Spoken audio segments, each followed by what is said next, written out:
Mamu ina akwaba at the back intuitive native for Chebia and at the IMF Federal to abontin say, the Ghana Good Board aye ora Sammy Gyamfi edano etifo atafre manisika etifo yasem keto elusu over 214 million US dollars etifo yasem keto ama Sammy Gyamfi ni ndc amadukun aye shepa papa aye etifo yasem keto ne sam no mokase de Institute of Public Information and Accountability IPPA ababontin atafri atabri ora Sammy Gyamfi ni the Bank of Ghana kopimu court etifo yasem keto na case no omo twene ßrèak abasa de anya asem kuto adete ne so mudi di pass ora Sammy Gyamfi ne the Ghana Gold Board batumi abomane kapa anya asem kuto nta asem no guso omo twe ho ßrèak abasa ewa ye court na SBP no go tie ko bone sensem ekoso ho no. And accountability from what I read, can you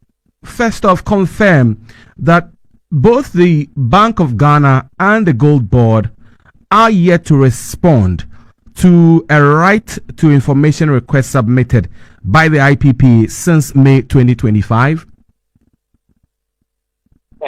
So good morning to you again, my brother, and good morning also to Engineer for his very brilliant analysis, and good morning to all your listeners.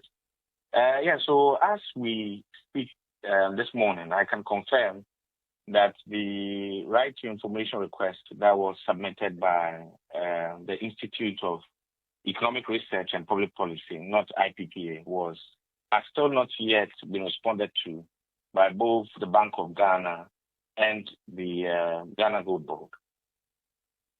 Do you have an idea why? Honestly speaking, I mean, we had our own, assumptions as to why the request was not responded to, even though we also did follow-up requests somewhere in July.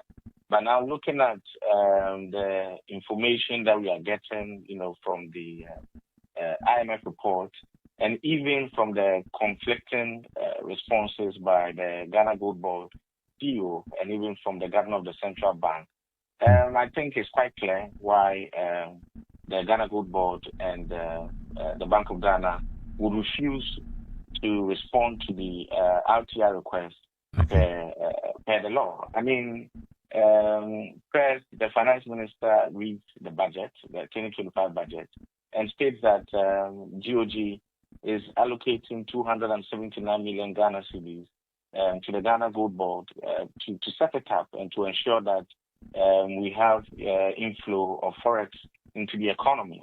And later on, with no explanation, we actually read through a foreign entity, which is the IMF, that, Gold Board is trading with BOG funds and money from the Bank of Ghana and commercial banks. And they've actually lost over 2.3 billion Ghana cedis of that money. So I would understand why the BOG and the Ghana Gold Board was hesitant when the Institute of Economic Research and Public Policy sent out the right to information request. I mean, exactly what were you seeking from them?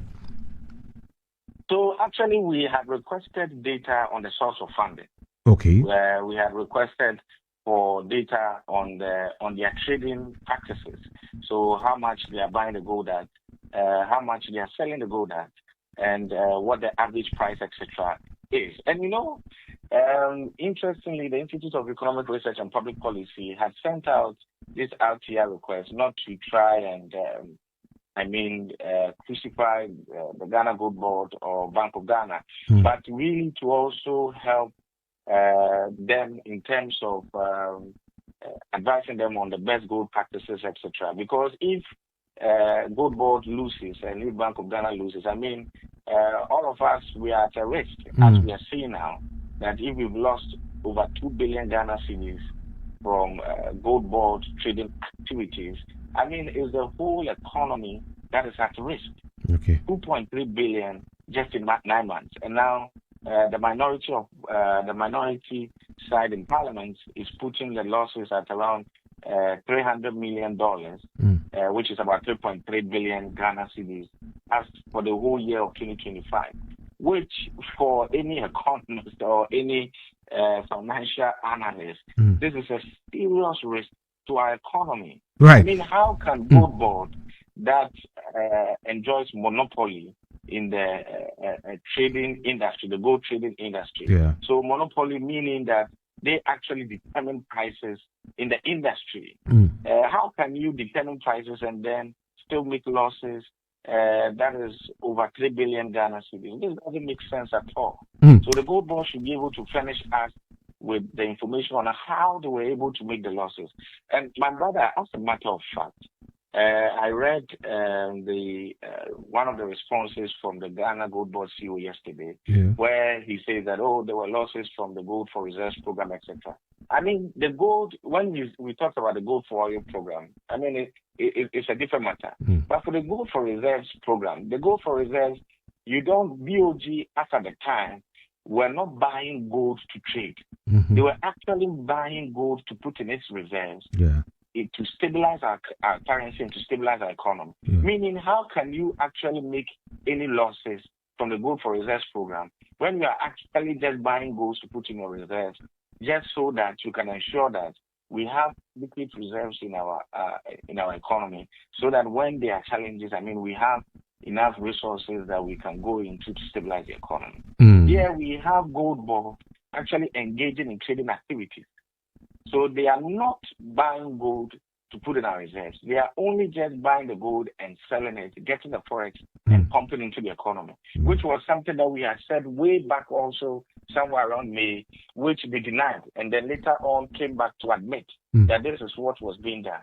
So if Gold Board, with all the monopoly powers that it has, is still engaging in gold trading and making losses, I mean, this is something that every Ghanaian should be worried about and every Ghanaian should be concerned about.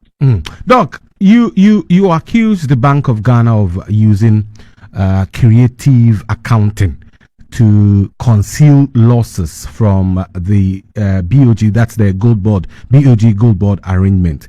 Tell us, what specific accounting treatments or line items are you referring to?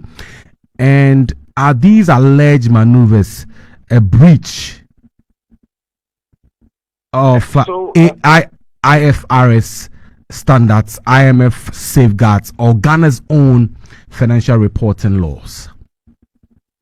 So, my brother, my post was, if you read my post, it was to warn the Bank of Ghana not to engage in any creative accounting to hide the losses. I mean, first of all, the IMF report said it was actually inside the IMF report. The IMF stated emphatically that there were $240 million of losses when it comes to the Gold Board Bank of Ghana arrangement. And the IMF did not say this in a vacuum. IMF said this based on data that was submitted to it by the Bank of Ghana and by the Gold Board itself. Later on, when the report becomes public, the Ghana Gold Board and Bank of Ghana comes initially and says that no, these are speculative losses, but not total losses. I mean, you submitted the data to the International Monetary Fund.